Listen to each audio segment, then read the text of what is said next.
क्या आपने कभी नोटिस करा है, कुछ स्टॉक्स बिना किसी न्यूज़ के भी अचानक से 5 से 7% मूव कर जाते हैं और फिर पता चलता है कि एमएससीआई के अंदर नाम आया है या निकला है उसमें से। और इस बार भी दोस्तों कुछ ऐसा ही हुआ है। आदित्य बिरला और एल&टी फाइनेंस को एमएससीआई में एंट्री मिल चुकी है, लेकिन आईआरसीटी को बाहर कर दिया गया है। एंड और भी काफ़ी ज़्यादा स्टॉक्स है इस लिस्ट के अंदर। और सबसे इंपॉर्टेंट बात तो ये है दोस्तों, इसी फरवरी 27 के अंदर लास्ट 10 से 15 मिनट के अंदर मार्केट में हैवी बाइंग या सेलिंग देखने को मिल सकती है कुछ स्टॉक्स के अंदर। तो आज की वीडियो दोस्तों हम इन सभी स्टॉक्स के नाम देखेंगे इस वीडियो के अंदर और ये भी जानेंगे कि आपको क्या ध्यान रखना चाहिए। और वीडियो को एंड तक जरूर देखना दोस्तों, क्योंकि लास्ट में ये भी बताएंगे कि रिटेल ट्रेडर्स का सबसे बड़ा मिस्टेक क्या हो सकता है जो इन्हें अवॉइड करना चाहिए। तो चलिए बिना टाइम वेस्ट करे वीडियो को शुरू करते हैं। सबसे पहले दोस्तों आपको आगे बढ़ने से पहले ये जानना इंपॉर्टेंट है कि एमएससीआई आखिर है क्या, अगर आप नए हो तो एमएससीआई दोस्तों एक ग्लोबल इंडेक्स प्रोवाइडर है। जैसे इंडिया में निफ्टी और सेंसेक्स होता है, वैसे ही ये एमएससीआई है जो कि दुनिया भर के फंड्स एमएससीआई इंडेक्स को फॉलो करते हैं। ये चीज़ सबसे ज़्यादा इंपॉर्टेंट जो कि आपको हमेशा के लिए याद रखनी चाहिए। तो अब बात करें कि प्रॉब्लम क्या है, तो बहुत सारे फॉरेन फंड दोस्तों एमएससीआई इंडेक्स को कॉपी करते हैं। मतलब एमएससीआई अगर किसी स्टॉक को इंडेक्स में ऐड कर लेता है तो उन फंड्स को मजबूरी में वो स्टॉक्स खरीदना पड़ जाता है। और अगर कोई स्टॉक इंडेक्स से निकल जाता है तो उन्हें बेचना भी पड़ता है। और यही वजह है दोस्तों कि एमएससीआई रेजिक के टाइम स्टॉक्स में स्ट्रॉन्ग मूवमेंट आता है हमेशा से। तो ये सबसे ज़्यादा इंपॉर्टेंट था आपके लिए जानना। अब बात कर लेते हैं व्हाट चेंज दिस टाइम, मतलब कि इस बार क्या चेंज हुआ है। तो फरवरी 2026 की अगर बात करें दोस्तों तो इस बार चेंज हुआ है। आदित्य बिरला कैपिटल अगर देखें तो ये इसमें ऐड हुआ है इस रेजिक के अंदर, यानी कि एमएससीआई में। एंड एल&टी फाइनेंस भी ऐड हुआ है और साथ ही अगर बात करें तो आईआरसीटी इसमें से निकाल दिया गया है जो पहले इसमें था। मतलब कि इसमें सेलिंग देखने को मिल सकती है हमें और इन सब के अंदर बाइंग देखने को मिल सकती है। और AU small finance bank weightage increase, जी हाँ, मतलब कि ये ऑलरेडी था और अभी भी है, लेकिन और भी ज़्यादा वेटेज इसका इंक्रीज कर दिया गया है फ्लोट एडजस्टमेंट की वजह से। तो अभी वेट करो दोस्तों, और भी काफ़ी कंपनीज है जो कि आगे आपको लिस्ट दिखाऊंगा मैं। अब बात करते हैं इनफ्लो एंड आउटफ्लो के बारे में। तो ब्रोकरेज के एस्टिमेट के हिसाब से दोस्तों अगर देखें तो आदित्य बिरला कैपिटल के अंदर हमें $257 मिलियन आता दिख सकता है।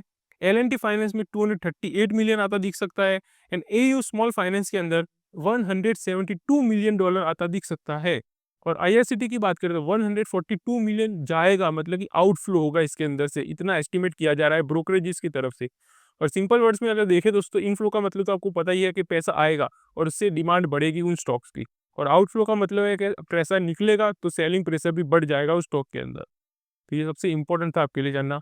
अब बात कर लेते हैं कि इंडिया का वेटेज कितना है। तो ये काफ़ी ज़्यादा इंटरेस्टिंग पार्ट है दोस्तों। तो इंडिया का overall weightage MSCI standard index में दोस्तों सेम ही है इस बार भी, जो कि है 14.1%। लेकिन इंडियन कंपनीज की टोटल काउंट बढ़ चुकी है अब, जो कि पहले था 164 और इस बार है 165। मतलब एक कंपनी नई ऐड हुई है इसके अंदर। तो अब बात कर लेते हैं दोस्तों स्मॉल कैप इंडेक्स के बारे में, और ये पार्ट दोस्तों थोड़ा सीरियस है तो थोड़ा ध्यान से जरूर सुनना।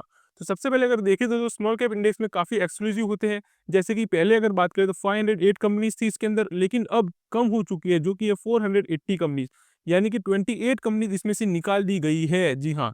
तो अगर बात करें कि कौन सी कंपनीज इसमें ऐड हुई है और कौन सी निकली है, तो जो ऐड हुई है उसमें नाम है दोस्तों premier energies, NSDL, Emcure pharma, JSW cement and Thyrocare. जी हाँ, इन सभी को आप दोस्तों अपने वॉच लिस्ट में भी ऐड कर सकते हो। और सम रिमूवल्स की बात करें, यानी कि जो निकाल दी गई है इस लिस्ट में से, तो वो है L&T finance, shift to standard index, ये भी आपको पता होना चाहिए, Gokaldas export, Sterlite tech, KNR construction and Symphony and काफ़ी और कंपनीज भी है इसके अंदर। तो इसका मतलब ये दोस्तों स्मॉल कैप सेगमेंट में हमें प्रेशर देखने को मिल सकता है। अब बात कर लेते हैं इंपॉर्टेंट डेट की। तो ये पार्ट भी दोस्तों सबसे इंपॉर्टेंट है। ये सारे एडजस्टमेंट दोस्तों फरवरी 27 के last few minutes of trading में होने वाले हैं। तो ये आपके लिए जानना सबसे ज़्यादा इंपॉर्टेंट है। यानी क्लोजिंग के टाइम में हैवी बाइंग या सेलिंग हो सकती है इन स्टॉक्स के अंदर। तो कभी कभी दोस्तों स्टॉक्स में 2 से 3% का क्विक मूव भी देखने को मिल जाता है, तो ये भी आप कैप्चर कर सकते हो अगर आपको अच्छे से आइडिया है इन सभी चीज़ का। लेकिन उस दिन दोस्तों वॉलीटिलिटी काफ़ी ज़्यादा हाई होती है, तो ये भी आप ज़रूर ध्यान में रखना। अब बात कर लेते हैं वार्निंग के बारे में रिटेल ट्रेडर्स के लिए।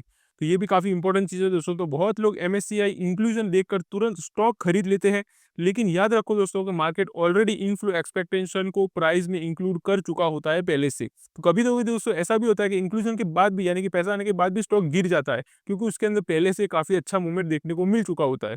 और इसके अंदर दोस्तों होता ही है कि buy the rumour and sell the news वाला गेम चलता है, इसीलिए ब्लाइंडली एंट्री बिल्कुल भी मत लेना, अपना रिसर्च जरूर करना सारी चीज़ों का।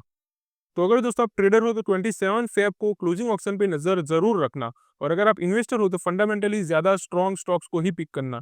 वैसे एक इंटरेस्टिंग चीज़ ये है दोस्तों कि काफ़ी बार एमएससीआई इंक्लूजन के बाद स्टॉक पहले रैली कर लेता है, फिर उसके बाद 1-2 हफ्ते के अंदर प्रॉफिट बुकिंग भी हमें देखने को मिल जाती है और इस बार क्या होगा ये मार्केट ही डिसाइड करेगा दोस्तों। लेकिन स्मार्ट ट्रेडर वही है जो हाइप के पीछे नहीं भागता, तो ये चीज़ सबसे इंपॉर्टेंट है आपके लिए जानना। तो आई होप दोस्तों कि आपको ये लेटेस्ट न्यूज़ डिटेल में समझ आ चुका होगा एंड काफ़ी कुछ जानने को मिला होगा। तो अगर आप डेली ऐसे स्टॉक मार्केट में अपडेटेड रहना चाहते हो लेटेस्ट एंड इंपॉर्टेंट न्यूज़ के साथ, तो चैनल को सब्सक्राइब ज़रूर कर लेना एंड अपना ओपिनियन कमेंट में ज़रूर शेयर करना दोस्तों। तो चलिए मिलते हैं अगली वीडियो में, तब तक के लिए हैप्पी इन्वेस्टिंग।